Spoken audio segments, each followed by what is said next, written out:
नमस्कार, मैं हूं आपके साथ मयंक। देखिए, मिडिल ईस्ट से बड़ी खबर आ रही है। ईरान के बॉर्डर के करीब बड़े एक्शन की तैयारी में है अमेरिका और इजराइल। पिछले 48 घंटे में जैसी खबरें आई हैं, ईरान के बॉर्डर के बेहद करीब अमेरिका के फाइटर जेट्स और बड़ी संख्या में सोल्जर्स जो हैं वो आगे बढ़ा दिए गए हैं ईरान के बॉर्डर के करीब। अब मैं ईरान के बॉर्डर के करीब क्यों कह रहा हूं? देखिए, ये बड़े एक्शन की तैयारी हो रही है सीरिया में। सीरिया में, जो कि ईरान के बॉर्डर के बेहद करीब है, वहां पर एक बड़े एक्शन हो सकता है अमेरिका की तरफ से और इजराइल की तरफ से। इजराइल ने तो कुछ इलाकों में ऑलरेडी जो है वो बमबारी शुरू भी कर दी है। देखिए, जिस तरह से पिछले 3 दिन पहले सीरिया में आईएसआईएस की तरफ से एक बड़ा हमला हुआ और उस हमले में 2 अमेरिकी सैनिक की मौत हो गई और एक अमेरिकी नागरिक की मौत हो गई। इन तीनों की मौत से साथ ही में इसमें कई अमेरिकी सोल्जर्स घायल भी हुए। इस हमले के बाद डोनाल्ड ट्रंप ने यह कहा है कि एक बड़ा एक्शन होगा और आईएसआईएस को पूरी तरह से खत्म किया जाएगा। इस तरह की बात उन्होंने कही है, जिसके बाद यह माना जा रहा है कि सीरिया में अब एक बड़ा एक्शन कर सकता है अमेरिका और निशाने पर होंगे आईएसआईएस के जो मेंबर्स हैं वो। देखिए, अगर जो सेंट्रल कमांड, अमेरिकी सेंट्रल कमांड के अनुसार जो पिछला हमला हुआ था, ये हमला उस समय हुआ जब अमेरिकी सैनिक आईएसआईएस के खिलाफ चल रहे आतंकवादी रोधी अभियानों के तहत एक मीटिंग में शामिल थे। हमलावर को मौके पर मौजूद सीरियाई जो फोर्सेस थी उन्होंने वहीं पे उसको मार दिया जिसने हमला किया था। दिसंबर 2025 तक अमेरिका के लगभग 1000 सैनिक पूर्वी और उत्तर पूर्वी सीरिया में तैनात हैं। करीब 1000 सोल्जर्स ऐसे हैं जो कि सीरिया में हैं और ये सैनिक कुर्द नेतृत्व वाली सीरियन डेमोक्रेटिक फोर्सेस एसडीएफ के साथ मिलकर काम करते हैं। नवंबर 2025 में शरा ने व्हाइट हाउस का दौरा किया था। सीरिया के जो राष्ट्रपति हैं, जुलानी भी कहते हैं उन्हें, जो किसी सीरियाई नेता का पहला आधिकारिक व्हाइट हाउस का दौरा था। इस दौरान ट्रंप ने शरा को मजबूत नेता बताया था। अब देखिए, वहाँ की जो गवर्नमेंट है वो अमेरिका के साथ है और अल शरा जो है वो अमेरिका के साथ मिलकर काम कर रहे हैं। लेकिन इस दौरान अब ये जो हमला हुआ, और देखिए ऑस्ट्रेलिया में भी जो हमला हुआ उसमें भी आईएसआईएस का नाम निकल के सामने आ रहा है। तो इजराइल और अमेरिका अब ये दोनों मिलकर सीरिया पर एक बड़ा एक्शन कर सकते हैं। आईएसआईएस के जो आतंकी हैं उनको निशाना बना सकते हैं। अब देखिए, चूंकि सीरिया जो है ये ईरान के बेहद करीब है, लगा हुआ है लगभग, तो ऐसे सूरत हाल में ईरान में ज़बरदस्त अलर्ट है इस बात को लेकर।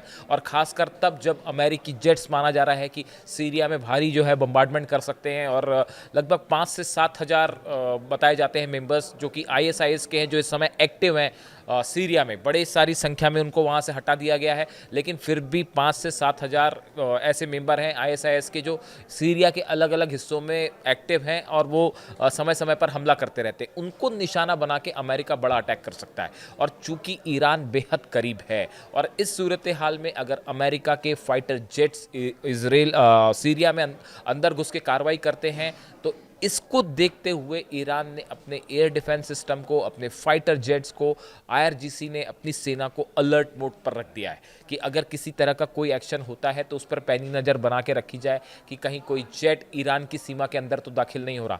देखिए, कल रात की जो बात है, इजराइल की तरफ से एक बड़ा एक्शन हुआ है जिसमें जो इजराइल की तरफ से कहा गया कि उसकी फोर्सेस जो है कुछ आतंकियों को, जो इजराइल की तरफ से कहा गया कि आतंकियों को खोजने के लिए अंदर गई थी, लेकिन उस दौरान वहाँ पे जो गांव वाले हैं सीरिया के, जिस पर्टिकुलर इलाके में ये रेड हो रही थी, वहाँ पे उनसे झड़प होती है और इसमें जो है 5-6 इजरायली सोल्जर्स घायल भी हुए, जिसके बाद जो है इजराइल की तरफ से भारी जो है गोलीबारी की गई पूरे इलाके में।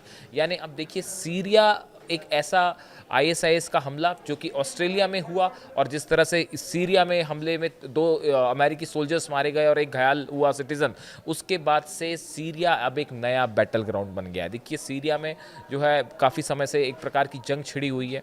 सरकार है वहाँ पे, लेकिन वहाँ पे इजराइल का भी से है, तुर्की का भी से है, कुर्दिश जो है लड़ाके वो अलग हैं और रशिया। देखिए, अगर सीरिया में किसी तरह की कार्रवाई अमेरिका करता है तो रूस और ईरान, आईएसआईएस पर एक्शन एक अलग चीज़ है। आईएसआईएस के साथ जो है वो अमेरिका उस पर हमले करता है, ये ऑल टुगेदर एक अलग चीज़ है।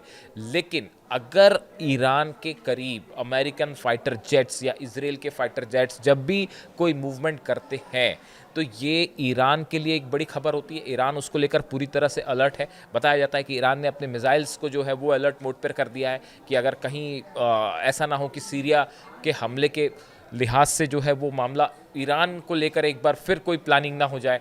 और रूस भी इस पूरे मामले पर पैनी नज़र बनाए हुए है कि क्या सीरिया में, देखिए सीरिया में बशर अल असद की सरकार हटने के बाद से रूस का प्रभाव सीरिया पर कम हुआ है, इसमें कोई शक नहीं है। अब इस सूरत हाल में सीरिया को लेकर रूस की तरफ से भी एक बड़ी प्लानिंग है कि कैसे वहाँ पे एक स्टेबल गवर्नमेंट बनाई जाए जो कि रूस के फ़ायदे के लिए भी हो। इस लिहाज से पुतिन भी नज़रें बनाए हुए हैं सीरिया के हालात पर, और ईरान भी नज़रें बनाया हुआ है। और इन हालात में अमेरिका की तरफ से बड़ा एक्शन ईरान के बॉर्डर में अगले 48 घंटे में आप देखिए एक बड़ा एक्शन होता है, हो सकता है सीरिया पर। और पूरे मिडिल ईस्ट में इस एक्शन को लेकर कई देशों में रडार्स जो है वो हाई अलर्ट पे हैं। रूस ने पैनी नज़र बनाई हुई है क्योंकि ये पूरा एक्शन ईरान के बेहद करीब होने वाला है। 12 दिनों की जंग के बाद ये पहला मौका होगा जब ईरान के इतने करीब अमेरिका के फाइटर जेट हो सकते हैं और इजराइल के फाइटर जेट हो सकते हैं। 12 दिन की जंग में हमने देखा किस तरह से ईरान के न्यूक्लियर ठिकानों पर जो है न्यूक्लियर प्लांट्स पर हमले हुए थे। इजराइल ने कई बार तेहरान पर बमबारी की। तो उसके बाद ये पहला मौका होगा जून के बाद जब ईरान के इतने करीब अमेरिका के फाइटर जेट होंगे। और बार बार ये खबरें आ रही हैं इस तरह की, ट्रम्प की तरफ से भी बयान आए कि ईरान को न्यूक्लियर डील करनी चाहिए वरना हमले हो सकते हैं। इस सूरत हाल में ईरान की मिसाइल्स, ईरान की नौसेना, IRGC सब अलर्ट मोड पे हैं और सबकी नज़रें इस बात पर है कि अमेरिका के जेट्स क्या एक्शन देते हैं। इस पूरे हाल पर हम नज़रें बनाए हुए हैं। इससे जुड़ी जो भी बड़ी खबर होगी वो आप तक पहुंचाएंगे। इंतज़ार कीजिए, ऐसा लगता है 48 घंटे में सीरिया में एक बड़ा एक्शन हो सकता है। इससे जुड़ी हर खबर आप तक पहुंचाएंगे। Thank you so much.